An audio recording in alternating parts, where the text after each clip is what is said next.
Parkirnya mohon diatur kembali. Bapak Ibu yang memiliki kendaraan nomor polisi BG 13. Innal hamdalillah nahmaduhu wa nasta'inuhu pejabat pemerintah Kota Palembang yang kami hormati. Bismillahirrahmanirrahim. Assalatu wassalamu ala asyrafil anbiya'i wal lainnya. Yang kami hormati di lingkungan pemerintah Kota Palembang, Kepala Dinas, kita sampaikan kepada junjungan kita Nabi besar Muhammad sallallahu alaihi wasallam. Bapak Wali Kota sebesar-besarnya atas program subuh yang telah diperwali di Palembang Emas Darussalam 2023. Apakah nanti ini menjadi masjid, Pak Wali? Ahmad Zulinto, SPDMM.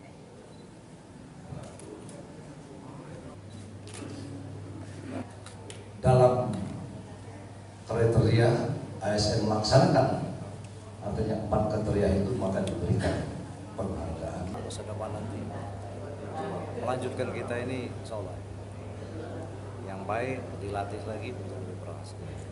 Mudah-mudahan program-program ini bisa diikuti oleh yang lain-lain.